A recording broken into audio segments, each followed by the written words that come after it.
বনি আদম শোনো, দুনিয়ায় যত মাটি আছে পাহাড় আছে সবগুলো পরিমাণ গুনাহ নিয়ে তুমি যদি আমার কাছে আসো আর তোমার আমলনামায় কোনো শিরিক না থাকে, আমি আল্লাহ ওই পরিমাণ ক্ষমা নিয়ে তোমার সাথে দেখা করব।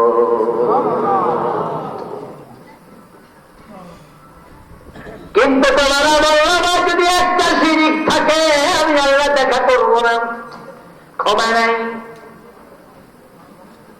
কোরআনে আল্লাহ বলছেন ওয়ামান ইউশরিক বিল্লাহি ফাকাদ হারামাল্লাহু আলাইহিল জান্নাহ ওয়া মাওয়াহুন নার ওয়া মা লিয-যালিমিনা মিন আনসার।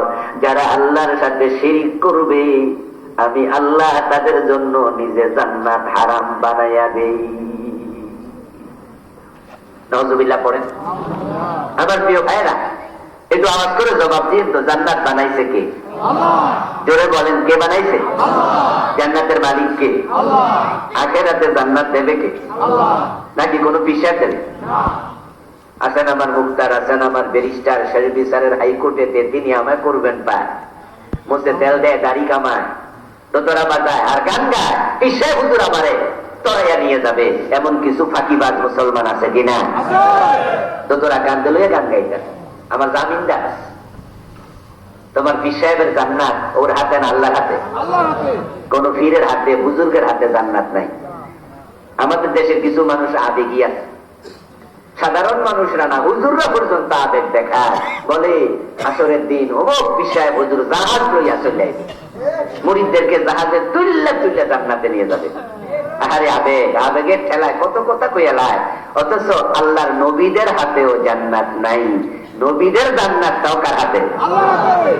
এজন্য হাশরের ময়দানে নবীরা ইয়া নাফসি বলবে, এমন হাদিস আসেনি? আছে। এটা কি হুজুররা বানায় কয় না রাসূল কইছে? রাসূল বলছে। ইয়েস, নবীরা পর্যন্ত ইয়া নাফসি বলবে। ইয়া নাফসি শব্দের বাংলা অর্থ হলো আমার কি উপায়, আমার কি উপায়, আমার কি উপায়, নাফসি নাফসি নাফসি।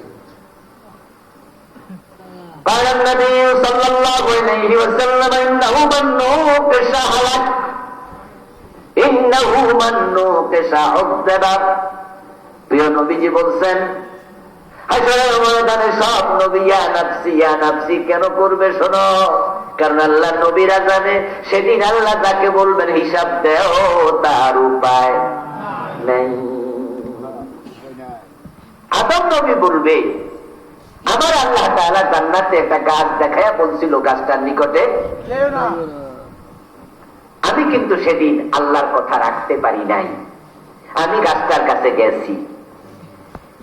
আজকে যদি আল্লাহ হাশরের ময়দানে আমারে ধইরা বসে আদম ওই গাছের কাছে কেন গেছ, আমি আদমের উপায় নাই, নাফসি নাফসি নাফসি। আমার কোরআনে পাওয়া যায় ইয়াউমা ইয়াফিরুল মারউ মিন আখিহি ওয়া উম্মিহি ওয়া আবিহি ওয়া সাহিবাতিহি ওয়া বানিহি। হাশরের ময়দানের অবস্থা এত খারাপ হবে, ছেলে দেখলে বাপ পলাইয়া যাবে, মা দেখলে ছেলে পলাইয়া যাবে, ভাই দেখলে ভাই পালাইয়া যাবে, স্বামী দেখলে বউ পালাইয়া যাবে। সেদিন কেউ কারো পরিচয় দিতে চাইবে না। এখন উনি গান গাছেন, আমার মুক্তার আছেন, আমার ব্যারিস্টার। ও দোস্ত কান খুলে শোনো, তুমি যে পীরের উপর ভরসা করে আছো, হাশরের ময়দানে সন্তান দেখা সেই পীরও পালাবে, বউ দেখা পালাবে। পীর যদি নিজের সন্তানের খোঁজ না নেয়, পরিচয় না দেয়, তুমি মুরিদ তোমার পরিচয় দেবে তোমারে কই লোকে?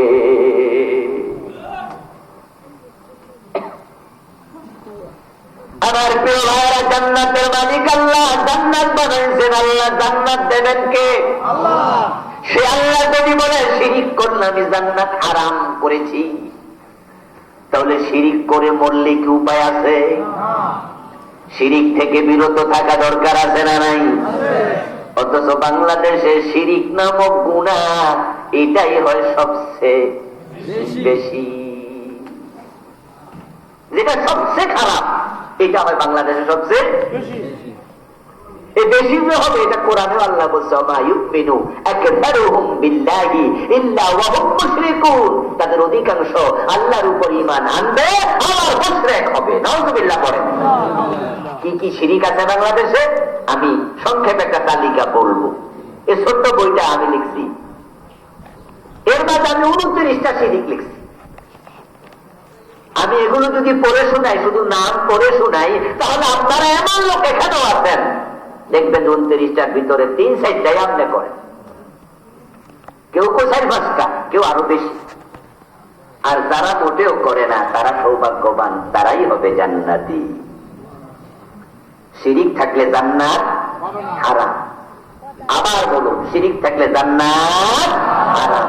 জান্নাত পেতে হলে নিজকে শিরক থেকে মুক্ত করা দরকার আছে কিনা, করতেই হবে, সোজা কথা। আমি শিরক নিয়ে